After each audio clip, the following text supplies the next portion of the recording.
Welcome to the lesson of dividing fractions by whole numbers and mixed numbers. This is lesson 1.7 on pages 59 through 62 in your book, in your student book. The first one we're going to start with is dividing 3/5 by 2. And so we have to model this and understand the model because FAST might ask you which model represents the expression or the equation that's shown in the problem. So the very first thing we have to do is we have to remember reading our expression from left to right. It's always the dividend divided by the divisor. And I have to do representation of the 3/5. So I'm using a bar model and I have 1, 2, 3, 4, 5 spaces because my denominator is 5. So I need to shade in 3 of those 5 spaces to represent 3/5.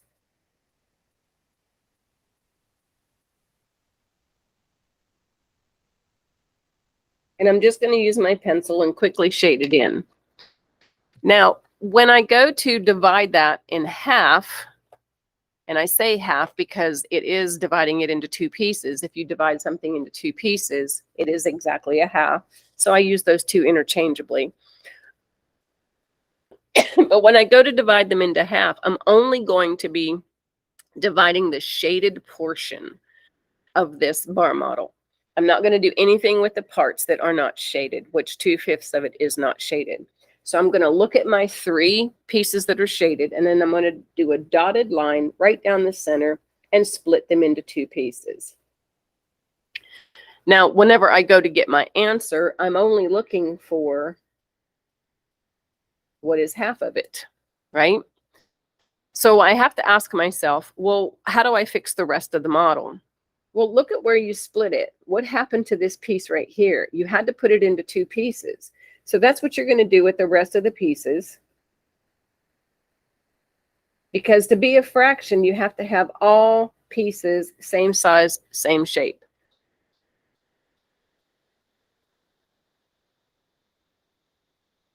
Once you look at the whole entire model and you get them all the same size, same shape, you count to see how many pieces you had to cut it into. 1, 2, 3, 4, 5, 6, 7, 8, 9, 10.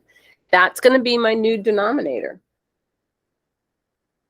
And then, of course, we identify the piece over here, which provides our answer. And there are 3 pieces out of the 10. So my answer is 3/10. Now, to do this the algorithm way, I'm going to use the white space over here on my paper.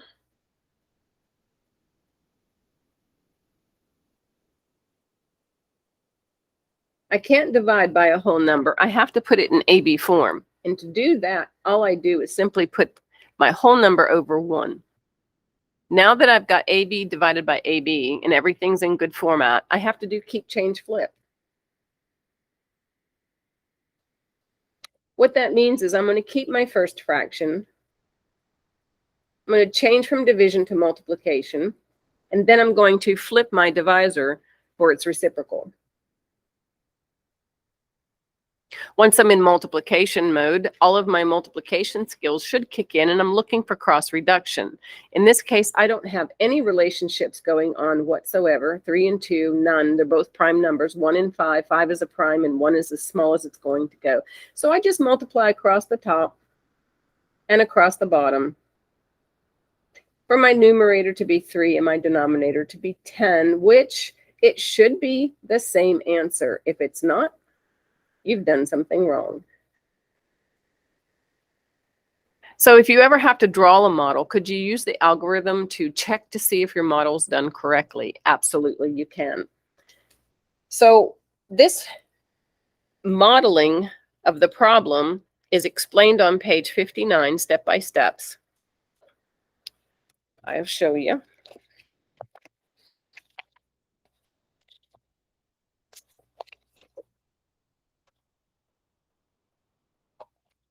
And this is page 59 of your book.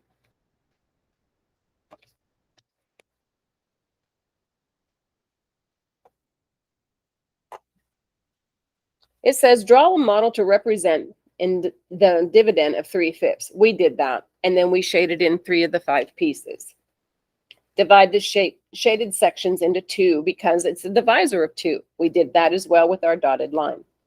The dotted line divides one of the sections representing 1/5 into 2 equal sections. So now we're going to divide each of the remaining fifths into 2 equal sized sections. We did that. When we did that, we found that we had to cut it up into 10 pieces. Each of the smaller sections is 1/10 of the whole, and 3/5 divided by 2 is 3/10 of the whole. And so by doing it, it makes a whole lot more sense than just trying to read the instructions and then look at the picture and figuring it out. On page 60, you will see that we did the algorithm as well. So we used the algorithm to solve the problem, actually to check our model to see if it was correct. And this is just the explanation of the algorithm. You're going to write the whole number over 1. We did that. And you're going to multiply by the reciprocal. And we did keep, change, flip, which is changing it to the reciprocal. We looked for cross reduction. There wasn't any. And then we just come to the answer of 3/10. Okay. We took the second problem that was on page 61, which is 3/4 divided by 12. And we did the same thing. We shaded 3 of the 4 pieces to represent the dividend.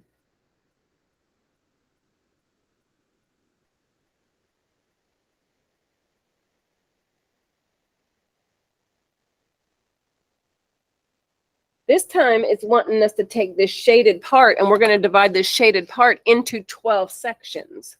Now, this is only 3 sections, and I've got to divide it into 12 sections. So I could go and split these in half and say, okay, 1, 2, 3, 4, 5, 6. That's still not 12 sections. So I need to keep going until I get 12 sections. And it turns out I have to split all of those sections into fourths. 1, 2, 3, 4, 5, 6, 7, 8, 9, 10, 11, 12. There's my 12 sections. So I have to look at my 1/4 that is empty, and I have to make it match, because to be a fraction, you must all have equal sized pieces. So in this model, I can go back and I can count all of my sections, and that would be my new denominator. 1, 2, 3, 4, 5, 6, 7, 8, 9, 10, 11, 12, 13, 14, 15, 16. And then 3/4 divided by 12, I only need like one little tiny section here to provide my answer.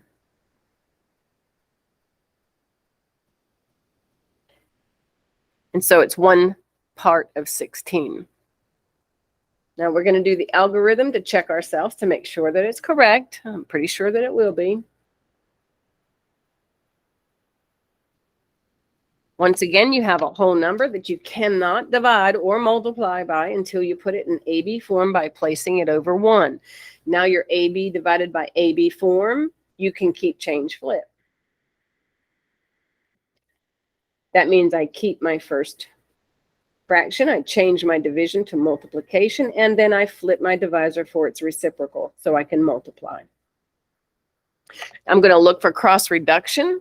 I have some. There's a relationship between 3 and 12. If I divide both of those by 3, I'm going to get new numbers.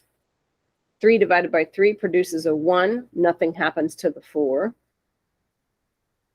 And 12 divided by 3 becomes a 4. So I multiply across my numerators, across my denominators, and I get 1/16. Once again, I have the same answer.